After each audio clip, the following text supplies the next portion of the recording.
Assalamualaikum warahmatullahi wabarakatuh. Perkenalkan, nama saya Aisyah Effendi dengan NIM 23058001, Prodi Pendidikan Sosiologi.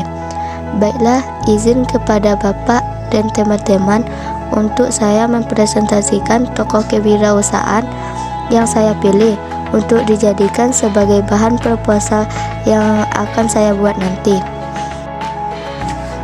Tokoh kewirausahaan yang saya pilih adalah Ade Suryanto selaku founder atau CEO dari Rendang Ketujuh.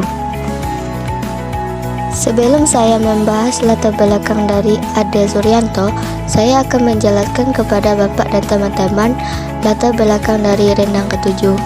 Rendang Ketujuh sendiri adalah sebuah perusahaan yang bergerak di bidang produksi rendang, makanan khas dari suku Minangkabau yang terkenal di berbagai daerah Indonesia dan dunia.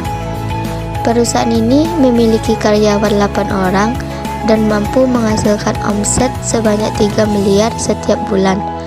Rendang Ketujuh menggunakan tungku sebagai alat pada proses utama pembuatan rendang, yang sebelumnya hanya menggunakan tungku yang berbahan bakar dari kayu. Ade Suryanto menjelma sebagai pilihan utama dalam bisnis rendang daging ketujuh berkat prestasinya yang luar biasa. Seperti terlihat dalam video Cuma Jual Rendang, keberhasilannya mencapai omset 3 miliar sebulan, menjadi bukti nyata kepiawaiannya dalam mengelola bisnis kuliner. Dengan tim karyawan yang berjumlah 8 orang, Ade Suryanto mampu menciptakan strategi pemasaran dan manajemen yang efektif, menjadikan usahanya sebagai model inspiratif bagi pengusaha kuliner lainnya. Keberhasilan Ade Suryanto tidak hanya tercermin dalam pencapaian finansialnya, tetapi juga dalam kontribusinya terhadap pertumbuhan ekonomi lokal dan menciptakan lapangan kerja bagi masyarakat sekitar. Dedikasinya terhadap kualitas rendang ketujuh menciptakan daya tarik yang kuat bagi konsumen, menjadikan figur yang patut diacungi jempol dalam dunia bisnis kuliner Indonesia. Nah, alasan saya memilih Ade Suryanto, saya salut dengan perjuangan dan kegigihannya. Salah satu konsentrasinya ialah dia bisa memproduksi secara massal, standar, terukur, sehingga memproduksi banyak dengan jumlah karyawan sedikit.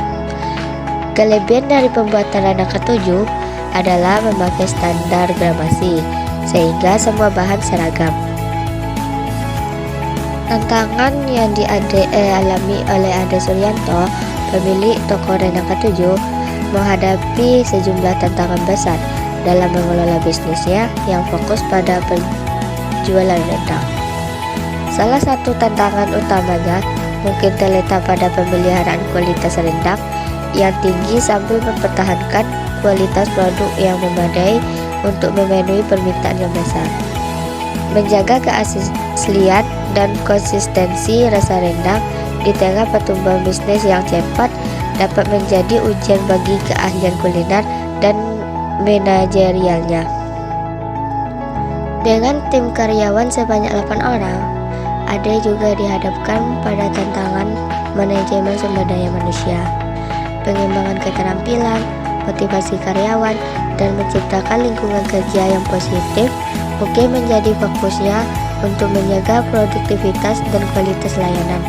Selain itu, dalam konteks bisnis kuliner yang kompetitif, Ade Suryanto mungkin juga menghadapi tekanan untuk terus berinovasi dalam menu, memenuhi selera pelanggan yang berubah, dan memastikan keberlanjutannya daya tarik bisnisnya. Motivasi yang dapat diambil dari pengusaha Ade Suryanto, pemilik toko rendang ketujuh, tergambar jelas dari prestasinya dalam video Coba Jual Rendang. Dengan memiliki hanya 8 karyawan, Ade berhasil mencapai omset sebesar 3 miliar per bulan. Kesuksesannya menunjukkan bahwa dengan fokus pada suatu produk unggul, yakni rendang, serta manajemen yang efisien, seseorang dapat mencapai hasil luar biasa dalam bisnisnya. Prestasi Ade Suryanto juga mencerminkan pentingnya spesialisasi dan inovasi dalam pembangunan usaha. Mungkin hanya itu yang dapat saya sampaikan. Salah dan janggal saya mohon maaf. Wabillahi taufiq walhidayah. Assalamualaikum warahmatullahi wabarakatuh.